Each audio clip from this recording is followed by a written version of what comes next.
Simplifying transformation.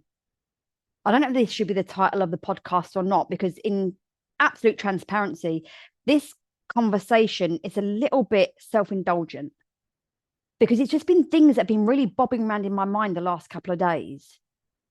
And I thought about how can I make this relevant to you? How can I make this align with seeking simplicity? And I realized that the whole conversation going in my head was about making change, transformation, goal setting more simple. The reason that feels so important to me is because I have spent so many years beating myself up for not being where I thought I should be, for not being far enough along, for not having achieved enough, for not being enough, doing enough, all the stories. So for a change, I gave myself the opportunity to reflect on some of the big changes that I've made in my life. What brought me to that heartbeat moment that said, enough is enough, things have to change now. Then I thought about the times when I haven't done that and who I was being and what was holding me back. And then I created a simple framework for myself that was like, this is what I actually did. And it's completely different from the things that I thought I needed to create change and to hit goals. If you're still with me, well done. But let me just outline what's going to happen. When I finish this intro, we're going to dive straight in to some of the big life changes that I made and what I believe was underpinning every single one of them that brought me to that heartbeat moment. Tony Robbins says change happens in a heartbeat, but it could take you 20 years to get to that heartbeat. So I'm going to talk about those heartbeat moments. Then I'm going to talk about when you get stuck in that loop of wanting change, but not being able to create it, like what's happening there, because I've been there as well. And then I'm going to share these 3 different perspective shifts, this 3-step framework that I feel pretty damn confident is going to make you go, what? Right? Maybe I'm blowing my own trumpet. Maybe not. But you know what? You've got nothing to lose. So you know what to do. Grab your beverage. Let's dive right in. So I told you I was thinking about my life. And I've been thinking about some of the big choices that I made that created what I would class as a definite change in trajectory of my life, that changed who I was as a person. They were big, bold changes for me in those times. And that decision was where my transformation began. Not in the outcome that I created from it, but in that decision and who I had to be to execute on that decision. Because a lot of these decisions are the ones where you burn the boats. There's no going back. I'm going to share some of those decisions with you now. And this is just a little handful of them. And then we'll move on. So at age 19, when all my friends left school and went to university, I thought, yeah, no, that's not for me. And I hopped on a plane, my first plane ever, and I flew to Australia. And I stayed away for about 18 months and I traveled some of Australia. I did a little bit of America. I spent time in Fiji, in New Zealand, had an absolute blast. When I was 21, I came home. When I was 21, I moved to Manchester, which is only 250 miles from where I live. But in the UK, 250 miles is a pretty long way, particularly when you're leaving your friends and family behind. At about 28, I left my marriage with my 2 children. They were about 3 and 4 at the time, 3 and 4, 4 or 5, something like that. And I chose to become a single parent. Shortly after that, I decided to go back to college and I went to university.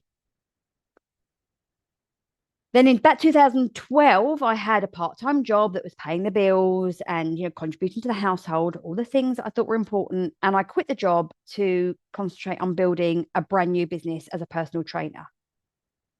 I've had several incarnations of that business, but just before my dad passed away in his last few months, I basically closed the business down because I didn't have the emotional, mental, or physical capacity for it. I'd kind of fallen out of love with it a little bit. And I just like, enough is enough. When I think about the things that drove me to that heartbeat moment, the time to leave is now, the time to get on the plane is now, the time to quit the job is now, because don't get that, they didn't just happen overnight. There was a timeline to that. Some of those decisions were very much driven by curiosity. When all my friends went to uni, and I didn't want to study anything enough to go to university, but I did want to see the world. Why not? So why not's always been a big driver for me. much more than a why. Why not? I'm very curiosity driven. Lots of those decisions came from a place of pain. Like I couldn't stay in the marriage anymore. I couldn't stay. I actually didn't stay at university because it was pretty horrific, but another story. So I left university. So there was a lot of pain associated with a lot of those decisions. There was, in full transparency again, a lot of proving. Well, I'm going to go to Australia.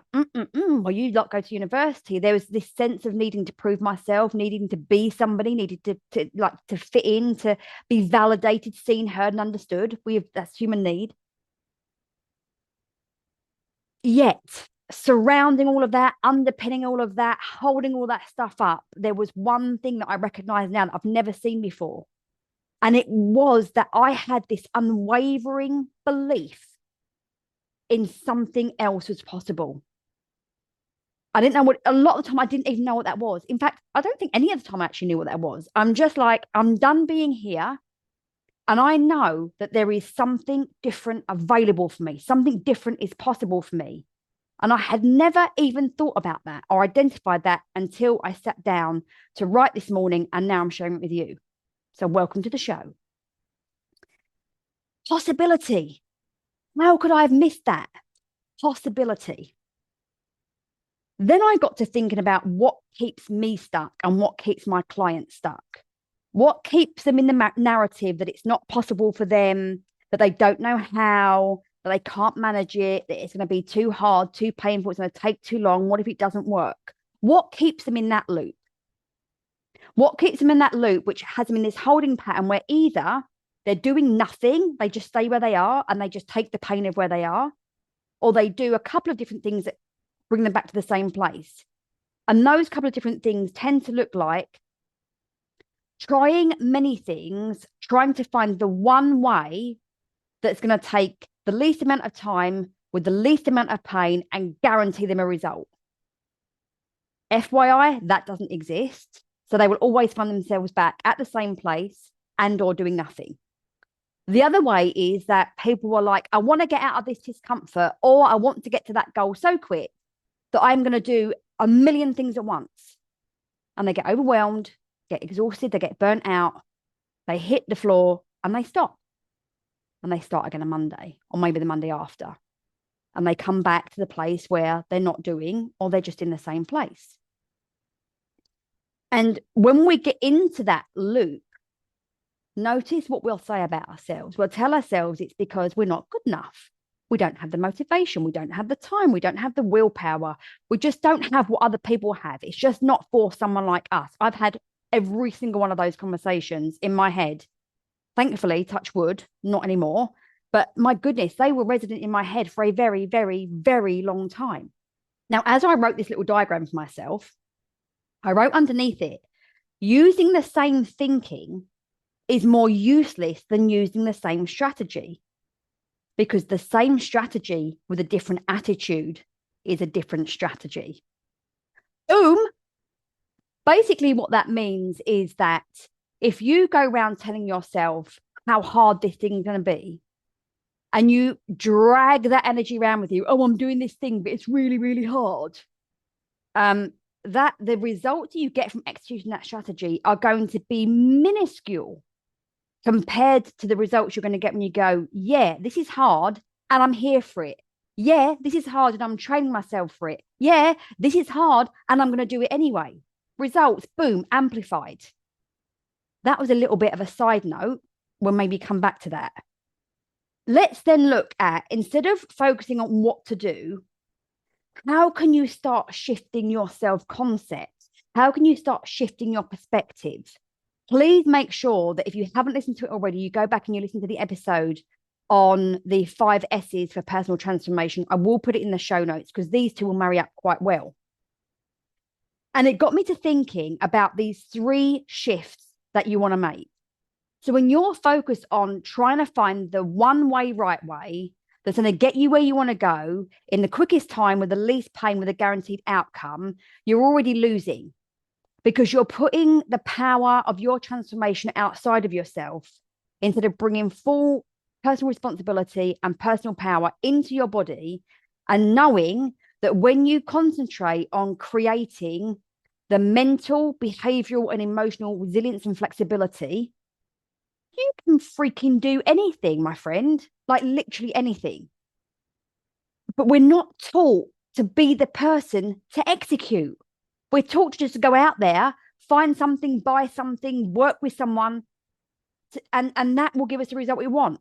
Shift number 1 is focus on moving the mental noise into embodied clarity. The mental noise is the noise that says, you can't, it's too hard, I can't do it, it'll take too long. You know the voice that you just sometimes wish, would you just shut the F up? You know that voice that doesn't belong to you. It's not who you are. It's just this program in your head, your program in your body.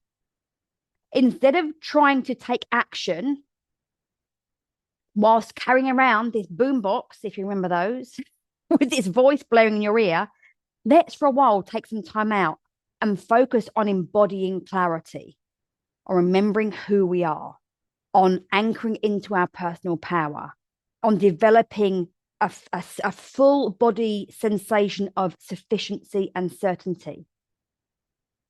From mental noise to embodied clarity. Shift number 1. Shift number 2 is working from self-doubt to self-trust. Again, remember when I said to you, the same strategy with a different attitude is a different strategy. So you could take something you've already tried before and you can go, okay, this is what happens when I'm in doubt. I'm executing on this thing. I'm trying to improve my marriage. I'm trying to lose weight. I'm trying to get lean. I'm trying to, build a business, like whatever it is. And let me just take out trying, because that doesn't work. I'm building my business. I'm losing weight. I'm doing the thing. When that is being executed on a strong self-doubt, part of me wants to just say to you, there's no point bothering. Perhaps not the best thing to say, but it's exhausting, isn't it? I've been there and done it. When you spend time building your self-trust, building your ability to manage all the emotions, building your resilience to the mental noise, building your ability to shift lanes, to change direction, with your behavioral adaptability. Oh my God. Self-trust says, bring it on. Self-trust says, there is nothing you can't give me that I can't handle. Shift number 3, from overwhelm to ownership. Think about the version of you that gets overwhelmed. What's happening? When we get overwhelmed, we're thinking about all the things that we could be doing, all the things that we should be doing, all the time that we don't have, all the things that we're not quite sure about, all the things that might happen because. So we've just got caught in the mental noise. Now, we've already started working on the mental noise so we can come into clarity. And we've already got self-trust. So when we do that, we can recognize as we fall into a pattern of overwhelm, and we can stop ourselves and we can go, this is a pattern. Overwhelm is a choice. I can take a breath. I can focus on my one next best step. I can delegate something else. I can say no to something else. And you can come into full ownership. What decision can I own now? What next step am I owning now? I'm owning my mental state. I'm owning my emotional state, and I'm owning my behaviors. Then you don't have to have the overwhelm. When you put this into the context of where you are on your pathway to change, transformation, goals, visions, whatever it is that you want, whether you're in a chosen place of growth and transition, or whether there's a season that's forcing you into it, does it or does it not make you think about it differently? How did it feel for you to recognize that if you could just focus on embodied clarity, self-trust, and ownership, instead of doing all the right things, when you've amplified and elevated those skill sets, the strategy will be the easy part. And I want to finish off on something that I've just heard a few times recently. I used to talk about this a lot many years ago when I first started coaching, and I was doing a lot of coaching around money mindset, is this whole concept of alignment. I want to stay aligned. I want to stay aligned. And what I notice is that oftentimes people have this definition that alignment feels good, and when I'm out of alignment, it feels bad. So here's what I want to finish off on. The thing that you're doing, the thing feeling hard, doesn't mean it's not aligned and therefore it's wrong, any more than it feeling good means that it's aligned and right.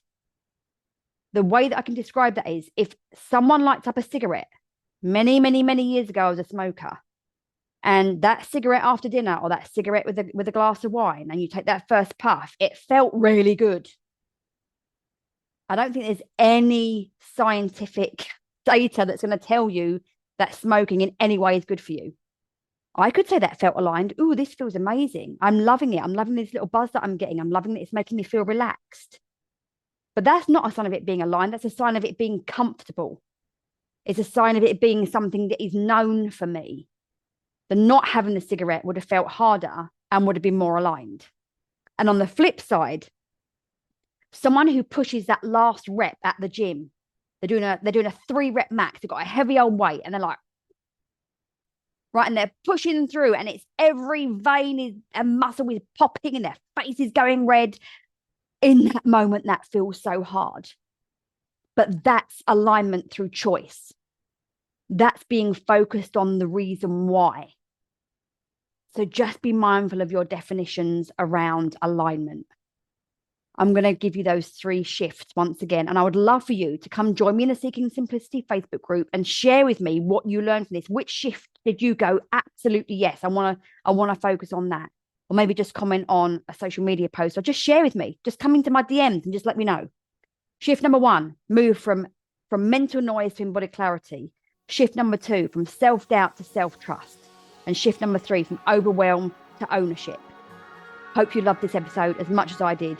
I will speak to you again in the next episode of the Seeking Simplicity podcast.